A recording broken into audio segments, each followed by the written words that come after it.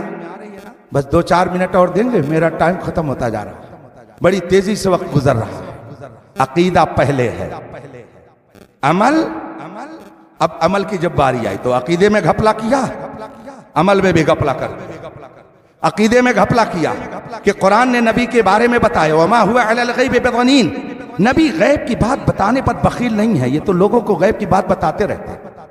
نبی کو اللہ نے قدرت والا بنا کے بھیجا ہے، انہیں مجبور بنا کر نہیں بھیجا ہے۔ اسی لیے تو چاند کو 2 ٹکڑے کر دیا، سورج کو واپس بلا دیا۔ ایک بدو عرابی دیہاتی جو ابھی مسلمان نہیں تھا آیا نبی کی بارگاہ میں، اور آنے کے بعد کہتا ہے میں نے سنا ہے کہ آپ نبوت اور رسالت کا دعویٰ کرتے ہیں۔ میرے آقا نے فرمایا بے شک میں اللہ کا نبی ہوں، بے شک اللہ نے مجھے رسول اور پیغمبر بنا کے بھیجا ہے۔ اس نے کہا تو کوئی دلیل آپ کے پاس ہے؟ میرے آقا نے ارشاد فرمایا کیا چاہتے ہو؟ کہا میں دلیل چاہتا ہوں۔ کہا کیسی دلیل چاہتے ہو؟ کہا یہ سامنے جو کھجوروں کا درخت ہے، اگر ان میں سے کوئی درخت اپنی جگہ سے چل کر آپ کے بلانے پر آپ کے پاس آ کے گواہی دے دے تو میں مان لوں گا کہ واقعی آپ اللہ کے نبی ہیں۔ گویا کافر بھی یہ جانتا ہے کہ جو نبی ہوتا ہے وہ مجبور نہیں ہوتا ہے، وہ مختار ہوتا ہے۔ ایک کافر بھی یہ عقیدہ رکھتا ہے کہ نبی دنیا میں عاجز بنا کر کے نہیں بھیجا جاتا ہے بلکہ وہ پاورفل بنا کر کے بھیجا جاتا۔ یہ کیسے کلمہ پڑھنے والے ہیں جو کہتے ہیں نبی کچھ نہیں دے سکتے ہیں، نبی کسی کی مدد نہیں کر سکتے، نبی تو اپنی بیٹی فاطمہ کی مدد نہیں کر سکتے۔ ارے ظالم، تو نے مصطفیٰ کا مقام نہیں سمجھا، تو نے رسول پاک کی عظمت نہیں سمجھی، تو نے میرے مصطفیٰ کی عزت و جلال کو نہیں سمجھا۔ مصطفیٰ وہ ہے کہ اگر اشارہ کر دے تو سمندر کا دھارا رک جائے، مصطفیٰ وہ ہے اگر اشارہ کر دے تو چاند کے ٹکڑے ہو جائے، سورج الٹے پاؤں پلٹے، چاند اشارے سے ہو چاک، اندھے نجدی دیکھ لے قدرت رسول اللہ۔ بدو نے کہا میرے آقا نے یہ نہیں فرمایا کہ یہ کام تو میں نہیں کر سکتا، درخت کو کیسے بلا سکتا، وہ اپنی جگہ سے تھوڑی آ سکتا ہے۔ نہیں، رسول پاک نے فرمایا کہ جاؤ اور وہاں درخت سے کہہ دو تم کو محمد عربی بلا رہے ہیں۔ اس کا مطلب یہ ہے کہ رسول پاک کا خود یہ عقیدہ تھا کہ میں مجبور نہیں ہوں، میں پاور فل ہوں، جس کو بلاؤں وہ آ جائے گا، اور جس کو اپنے در سے بھگا دوں تو کہیں اس کو پناہ نہیں ملے گی۔ تبھی تو اعلیٰ حضرت نے فرمایا جو تیرے در سے یار پھرتے ہیں در بدر یوں ہی خار۔ ہاں، بہت سارے لوگوں کو گھمنڈ ہے کہ ہم مکے میں رہتے ہیں، ہم مدینے میں رہتے ہیں۔ ارے مکے اور مدینے میں رہنے سے کیا ہوتا؟ 24 گھنٹہ تم خانہ کعبہ میں رہو، سے کیا فرق پڑتا؟ ابو جہل مکے میں رہتا تھا کہ نہیں رہتا؟ ابو لہب مکی تھا کہ نہیں تھا؟ عتبہ اور شیبہ مکی تھے کہ نہیں تھے؟